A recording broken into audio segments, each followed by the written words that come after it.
நம்ம தேசத்தில் மிகப்பெரிய ஒரு பாவம் என்னென்னா, ஜெபம் பண்ணாமல் இருக்கிறது தான் பாவம். இருக்கிறதுல பெரிய பாவம், விசுவாசியுடைய பாவம் என்ன தெரியுமா?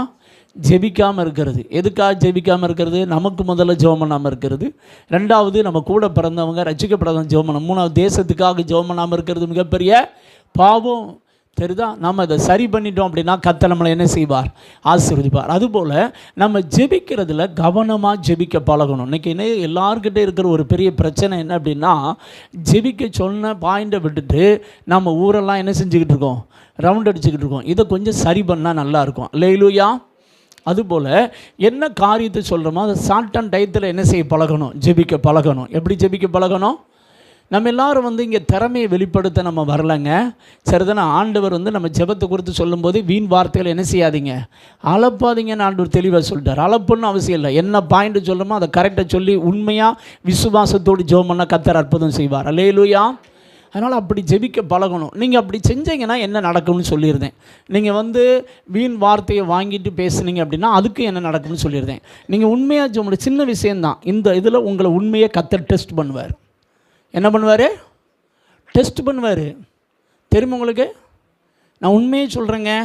நம்ம ஆண்டவர் நமக்கு டெஸ்ட் வைக்கிற தேவன். இது வரைக்கும் இந்த செய்தி கேட்டிருக்க மாட்டீங்க. நான் நீ செய்தி கேட்பீங்க. எங்களெல்லாம் டெஸ்ட் வச்சு தான் கொண்டு வந்திருக்கார் கர்த்தர் கிருபையினால். டெஸ்ட் வைக்காமல் யாரை நம்பி எந்த காரியத்தை என்ன செய்ய மாட்டார்? தரமாட்டார். மறந்துடாதீங்க. நீங்கள் ரட்சிக்கப்படுறது இலவசம், நீங்கள் அபிஷேகம் பெறுறது இலவசம். இப்போ இந்த கூட்டத்துக்கு வர்றீங்க, கர்த்தர் உங்களை கிருபையாக நிரப்பிடுவார், அபிஷேகம் பண்ணிடுவார், வரங்களாக நிரப்பிடுவார், எல்லாம் நிரப்பிடுவார். ஆனால் பயன்படுத்த மாட்டார். 10ஓட 11 பாயை தேய்ச்சிட்டு போகலாம், சேரை தேய்ச்சிட்டு போகலாம். இப்படியே இருக்குன்னா இருக்கலாம். விசுவாசி கூட்டத்தில் என்ன செய்யலாம்? இருக்கலாம். இல்லை பாஸ்டர், கர்த்தர் என்னை இந்த பூமியில் படைத்த தேவ சித்தத்தை நான் செய்து முடிக்க விரும்புகிறேன். எதை செய்து முடிக்க விரும்புகிறேன் அப்படின்னு நீங்கள் நினச்சிங்கன்னா சின்ன விஷயந்தான். உண்மையாக இருந்து பாருங்கள், கர்த்தர் உங்களை உயர்த்துறதை பார்ப்பீங்க. அல்லேலூயா. அதனால் பாய் விரிக்கிறதா இருக்கலாம், சேர் எடுத்து வைக்கிறதா இருக்கலாம், இதில் எல்லாமே உங்களுக்கு கர்த்தர் என்ன வைப்பார்? டெஸ்ட் வைப்பார். இங்கே உட்காந்து ஜெபம் பண்ணுறல, ஆராதனை பண்ணுறல, எல்லாத்திலும் கர்த்தர் டெஸ்ட் பண்ணுவார்.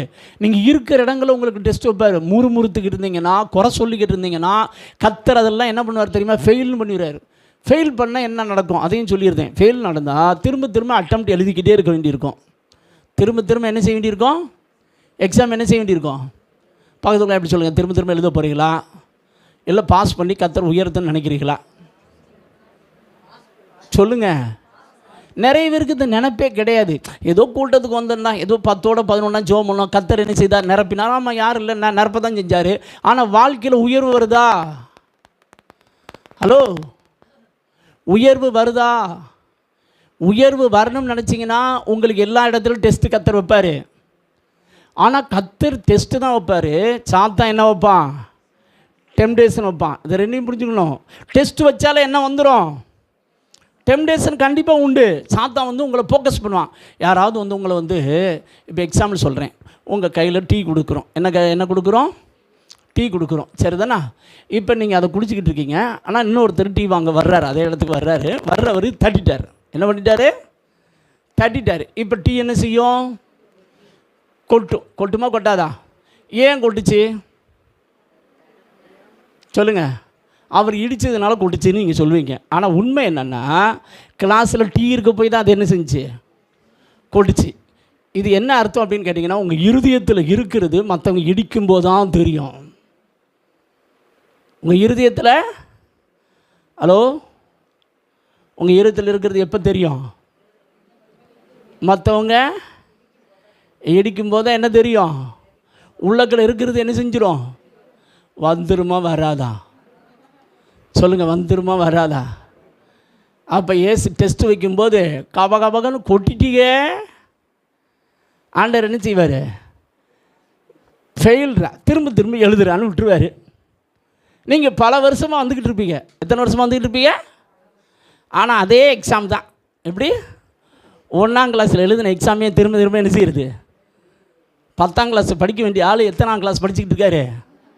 ஃபஸ்ட் ஸ்டாண்டர்ட் படிச்சுக்கிட்டு இருக்காரு. இந்த கொடுமை எங்கே போய் சொல்கிறது? அதனால் தயவுசெய்து சொல்கிறேன், சின்ன விஷயம் நினைக்காதீங்க. சின்ன விஷயமாக இருந்தாலும் வார்த்தையினாலாவது கிரியினாலாவது எதை செய்தாலும் அதை கர்த்தருக்கென்று முழு மனதோடு செய்யணுமா? எப்படி செய்யணுமா சொல்லுங்கள் பார்க்கலாம். ஆமாம், யாரெல்லாச்சும் ஏமாற்றிடலாம், ஆனால் யாரை ஏமாற்ற முடியாது. ஆனால் நம்ம ஒரிஜினல் எப்போ தான் தெரியும் தெரியுமா உங்களுக்கு? நமக்கு டெஸ்ட்டும் டெம்டேஷன் வரும்போது தான் தெரியும். பக்கத்தில் எப்படி சொல்லுங்கள், உங்கள் ஒரிஜினல் எப்போ தெரியும் தெரியுமா உங்களுக்கு? உங்களுக்கு டெஸ்ட்டும் டெம்டேஷன் வரும்போது தான் தெரியும். இருதயத்தில் இருக்கிறது அப்போ என்ன செஞ்சிடும் சொல்லுங்கள்? கொட்டிடுவீங்க. இருதயத்தில் இருக்கிறத என்ன செஞ்சிருவீங்க? ஆமாம், இருதயத்தில் அன்பு இருந்தால் அன்பை கொட்டுவோம். அதனால் ரொம்ப கவனமாக இருங்க. பாஸ் பண்ணிங்கன்னா உங்களை நம்பி நிறைய ஆத்துமாக்களை தருவார், உங்களை ஊழியத்தில் பயன்படுத்துவார். நீங்கள் எல்லாருமே பயன்படணுங்கிறது முதல்ல ஏசப்படைய விருப்பம். ரெண்டாவது, நாங்கள் மனப்பூர்வமாக கர்த்தர் சமூகத்தில்னு சொல்கிறேன், நீங்கள் எல்லோரும் பயன்படணும் நாங்கள் விரும்புகிறோம். அல்லேலூயா. நீங்கள் எல்லோரும் ஆசீர்வாதமாக இருக்குன்னு நாங்கள் விரும்புகிறோம். அல்லேலூயா. நீங்கள் வெறும் திரும்ப திரும்ப அதே எக்ஸாம் எழுதக்கூடாதுன்னு நாங்கள் விரும்புகிறோம். எப்படி திரும்ப திரும்ப? நிறைய பேர் கடைசி வரைக்கும் கான்ஸ்டபிளாகவே வந்து செத்து போகிறாங்க தெரியுமா உங்களுக்கு? எப்படி? போலீஸில் சேரும்போது எதில் தான் சேருவாங்க? கான்ஸ்டபிள். அதுக்கடுத்து அவங்களுக்கு என்ன நடக்கும்? டெஸ்ட்டு டெம்டேஷன் வைப்பாங்க. ஆனால் நம்ம ஆட்களுக்கு அட்டம்ப்ட் எழுதிக்கிட்டு தான் இருக்கானே ஒளி என்ன செய்ய மாட்டேங்கான். அதனால் பக்கத்தில் எப்படி சொல்லுங்கள், உங்களுக்கு ஒவ்வொரு வினாடியும் பரீட்சை நடக்கு தெரியுமா உங்களுக்கு? எப்படின்னு கேளுங்க. அந்த நினைப்பே நிறைய பேர் கிடையாது. என்ன கிடையாது? நினைப்பே கிடையாது. தயவு செய்து இதில் கவனமாக இருங்க. கர்த்தர் என்ன செய்வாராக? ஆசீர்வதிப்பாராக. அல்லேலூயா. அதுபோல் நமக்கு